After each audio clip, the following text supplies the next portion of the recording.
here we are. So, I'm here to talk to you about the next stage of human evolution. Now, this isn't me about to sell you just yet a course on how to evolve yourself spiritually. We're not going to be spending the next few minutes meditating. That's all to come, and you'll be able to sign up for my church in the future. I want to talk to you about things that I've spoken about in this video before, namely comic books and television series. Television series, in this case, would be the 1970s British science fiction series, The Tomorrow People. This is all, I want to say 8 seasons on DVD. I've had this for a long time. I have watched them all. There are 68 episodes in total. It's about a group of teenagers who discover that they have paranormal abilities or supernatural abilities or a bit extraordinary abilities, telepathy, telekinesis. They can read minds, they can teleport, but I think that's because they've got a belt on that lets them teleport. And it starts off really well. Earth-based, and then they find like a galactic federation and start going out to. But yeah, it was a great. This, along with things like Chucky, which is based on a John Wyndham book, Chucky's Challenge, Chucky's Children, which was about a kid who, ended up later on more kids who ended up speaking to this alien entity called Chucky.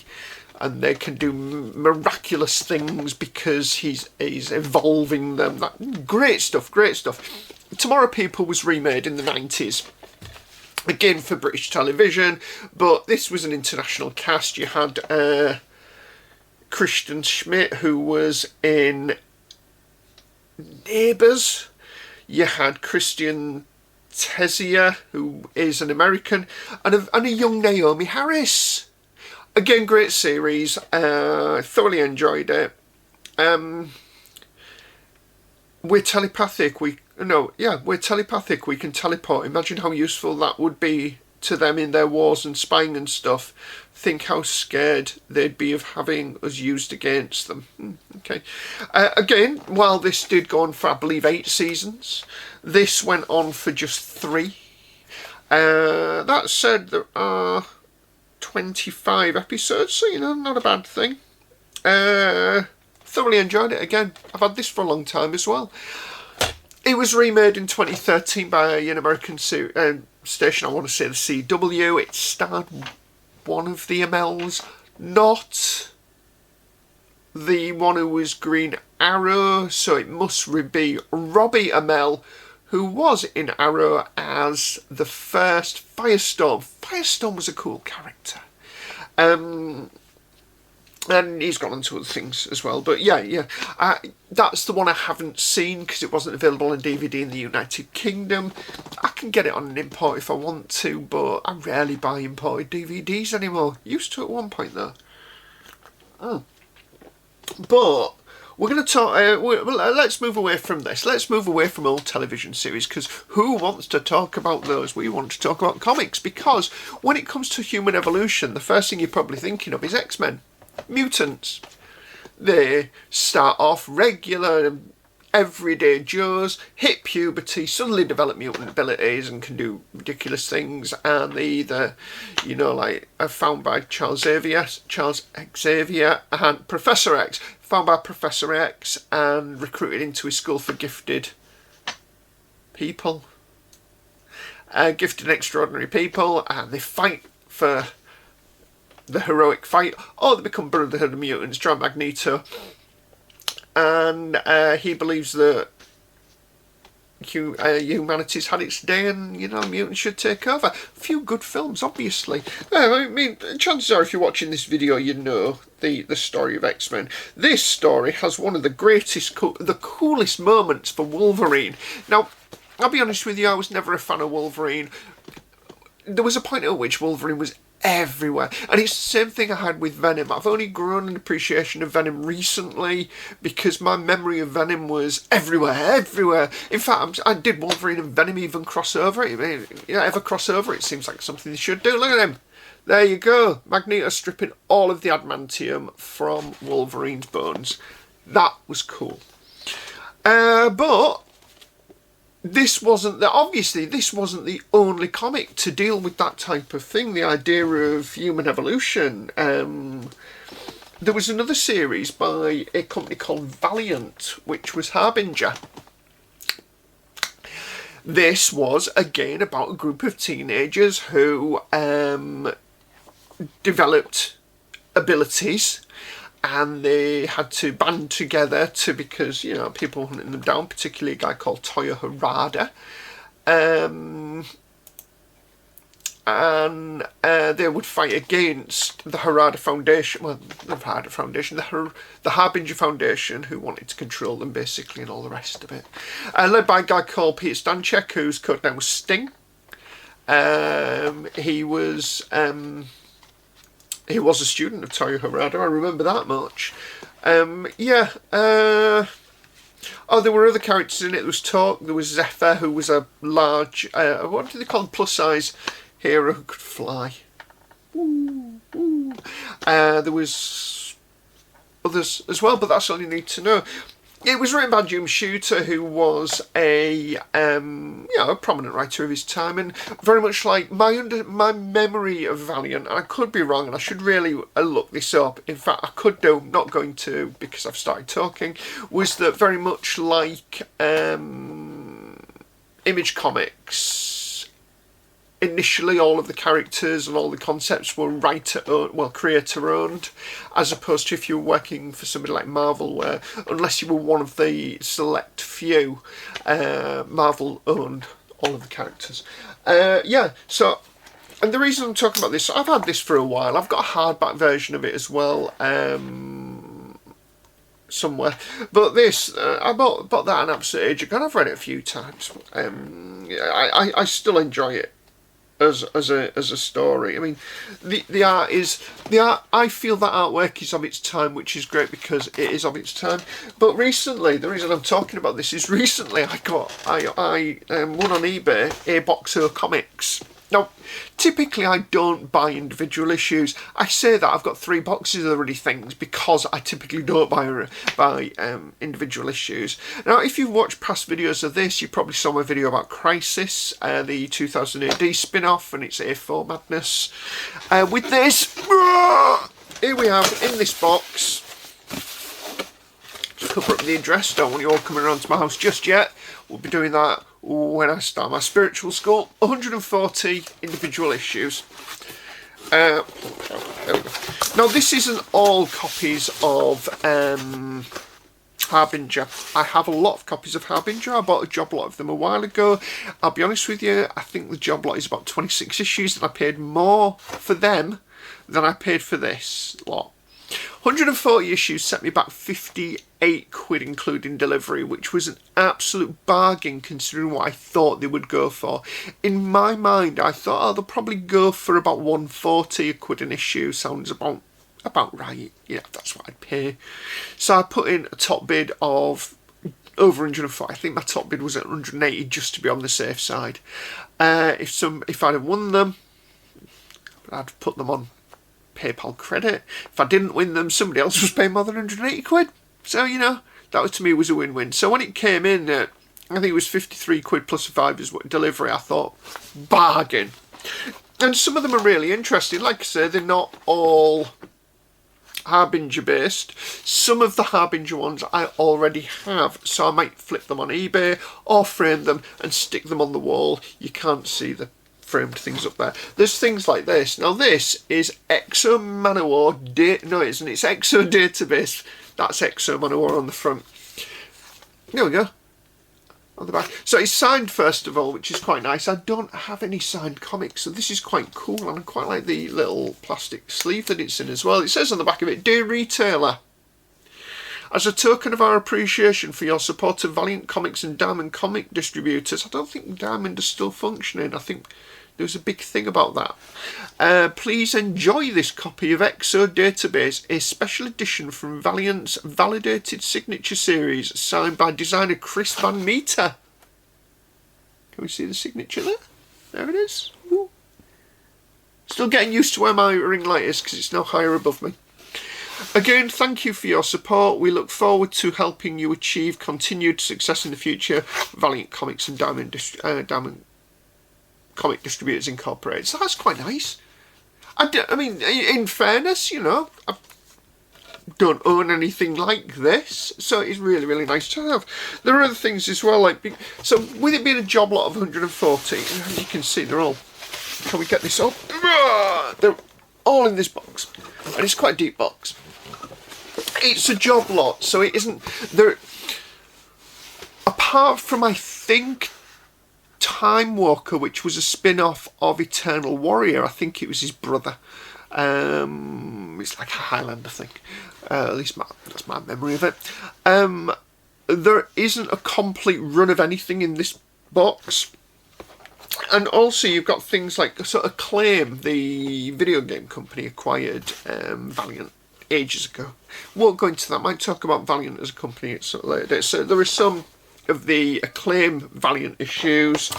But there are also things like, you know, I mean, again, Exo Manowar, this is yearbook 1 from 1995, and some of the stories were better than others. Acclaim was, Valiant was one of those companies that didn't really, that there wasn't a single character that took off in the way that Spawn did for Image Comics. In fact, Spawn is still running now. I think Acclaim Valiant is still running now. But yeah, Spawn was a massive success for Image Comics and for Todd McFarlane in general. And, you know, like I say, Valiant didn't have that, which is such a shame because there were some great writers for Valiant.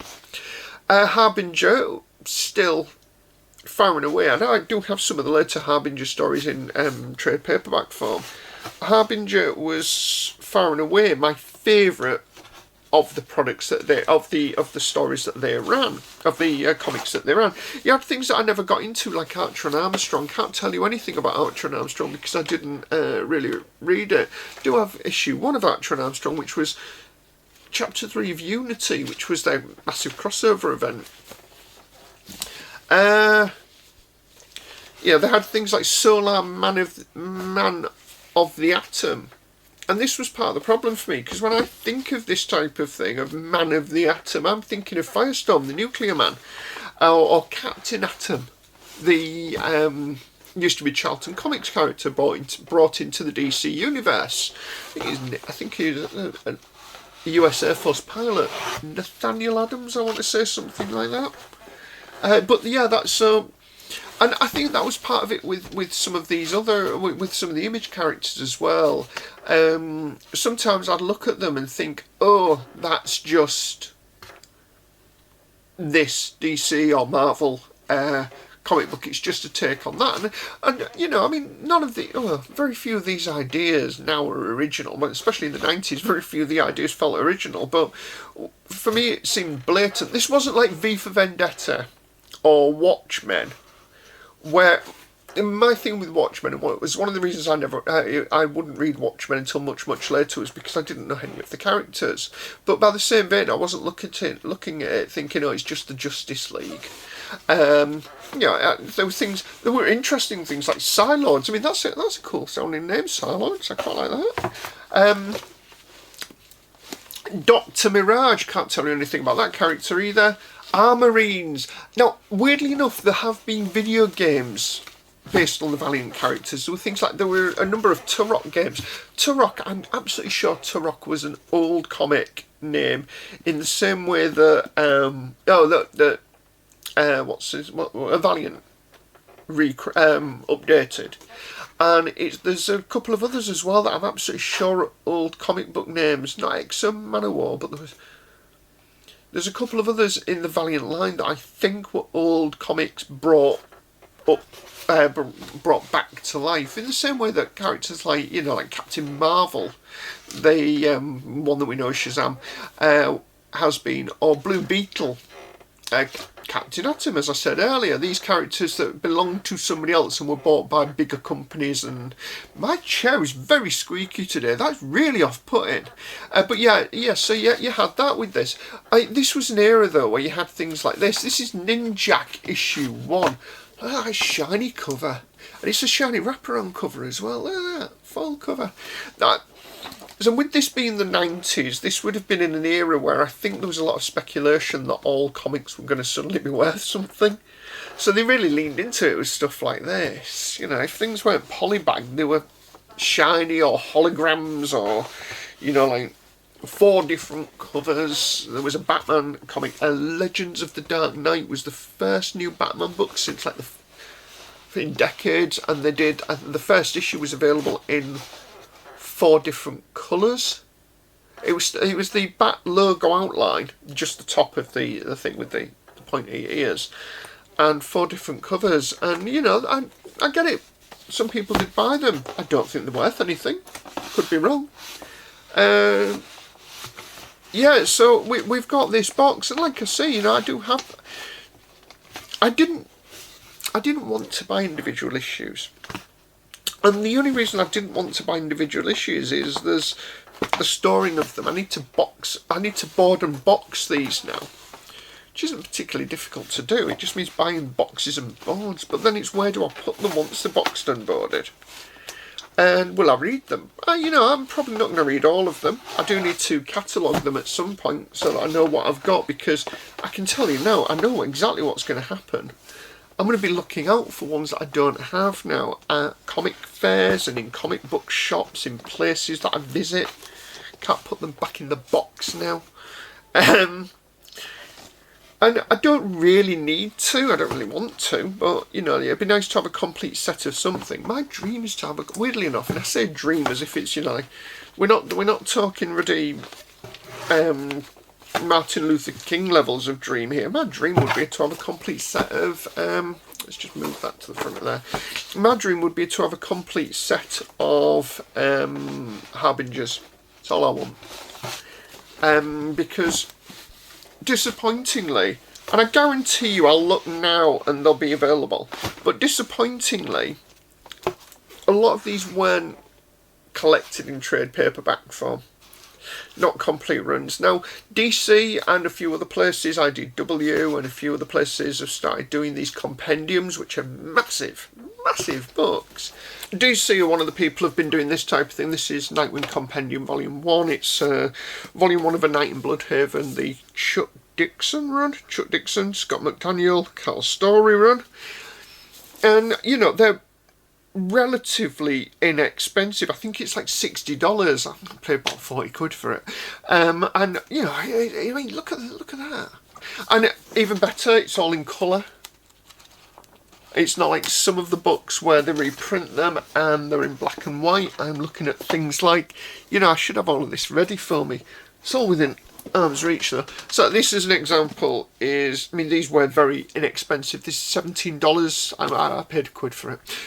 This is Marvel 2-in-1 Presents The Thing, Essentials Volume 1, black and white, which is a bit disappointing. I very nearly overlooked that. And DC did a similar thing as well. They did them as the, yeah, definitely can't reach those. Showcase Presents, I think their range is called. Reprints of old stories in a thick book, not this thick, and for about $20 as well. But with the Valiant ones, they were, to my knowledge, they haven't done that type of thing, and I would like to see it from Acclaim. I would like to see them do you know, like Harbinger Compendium. Let's just check that there isn't one. Harbinger Valiant Comics Compendium. And I mean, there are things like the Harbinger Wars Compendium, which was you know, a major story. I've got the Harbinger Wars, but not as a compendium. Yeah, so it appears that they're not doing compendiums. I would like to see them do it. No harm in it, you know, get some of this stuff out in the market. Because, you know, some of these old stories. I mean, some of the Nightwing trade paperbacks sell for decent money. Some of the Robin trade paperbacks, Tim Drake Robin, they're doing Volume 2 of that compendium later this year. I'm looking forward to that because I've got Volume 1. They're doing Volume 3 of Nightwing, Night in Bloodhaven as well. Great, I've got that on pre-order. Yeah, so the idea of getting this stuff together and putting it out into the wind. Oh, hold on, I may be lying. Harbinger Classic Omnibus. Oh, it's an omnibus. Okay. Let's have a look what that would have been. Here we go. So, breaking news. Harbinger. No, I can't. Thrilling content, this, isn't it? Classic omnibus. Now, okay, oh, it was kickstarted. It was kickstarted, and it was hardcover omnibus from Valiant Comics and Alien Books. Oh, right, okay. It was issues 0 to 41. Okay, and a few other bits as well. But again, I mean, it's an oversized artwork printed on £54 uncoated paper. But again, it was kickstarted, and there were more than... and it's an omnibus as opposed to a compendium, and omnibuses tend to be a bit expensive, I feel. I might have a look to see if that was available anywhere else, because if it was, and I can find one cheap. I don't have many omnibuses, many of the fancy omnibuses. I say that, I have things like, you know, Captain America, Death of Captain America is an omnibus. Yeah, that's not bad. The only other omnibus I really have, if I can find it, is Heroes Reborn. There might have been a cut there. It's just because I had to reach down for it. Here we go. This is Heroes Reborn, which was a bunch of the Image guys came back to Marvel for lots of money. Jim Lee and Rob Liefeld among them, and re-envisaged Captain America, the Avengers, Iron Man, that type of thing. This is $125. Wow, okay. I paid about 30 quid for it. It's a remainder, little black mark there. I think I might have talked about this before. At least I think I paid 35 quid for it. Now I'm beginning to question myself. Yeah, and I have a few other hardbacks. I have, you know, like Civil War, Winter Soldier, and a few other things. And I have all of these in other formats. These have all been opportunist. And my Winter Soldier, as an example, cost me less than a tenner, I think, in hardback. Despite the fact I have it in paperback and as part of one of the Partworks series. Oh, it's not even an omnibus, so ignore me there. But there we go. I like the Winter Soldier as a story. Absolutely cracking. And cracking film as well. I think we can all agree. Captain America, Winter Soldier, great film. So yeah, what was the point of this video? I mean, there isn't ever a point of this video, is there? Oh yeah, you're all signing up to my my motivational spiritualist school when that launches.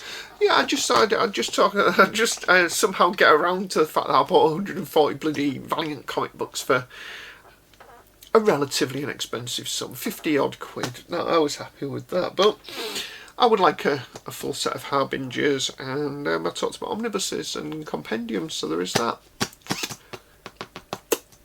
Thanks for watching, I guess. If the lighting was better in this video, let me know in the comments section below. I do read the comments. I don't get many comments. I mean, my Amazon video a while ago got the most comments, and I did reply to as many of them as I could, or liked them at least, so that people could see that I'd seen them. But I'll be honest with you, I still don't know what I'm saying to people, and I don't want to, you know, like, I don't want them to feel like we have to have a discussion in my comment section, but by the same vein, I'm still happy that to anybody that's chosen to comment. It is much appreciated, because it means that people are watching and for some reason still listening. But yeah, that's me for now. I'll be back next time, and yeah, thanks, and goodbye. Is that how I end videos? I don't know how I end videos. This is terrible. But yeah, as always, you've not learned anything. But thank you for watching. I'll see you again next time.